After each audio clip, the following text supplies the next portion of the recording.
mao ni siya ang akong lakawan paingon sa basketball court gikan dito sa Walog. So gatalisik na diri guys, diba?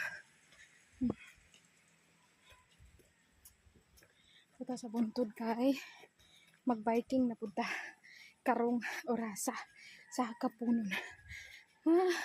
Nindot kay preskong hangin. Nindot. Nako kay na siya glawan. Dayon ang karsada is mauna siya dito. Dito ko ganiha sa Walog. So ga-walking din karon na anak ko dire. Dayon mag-bike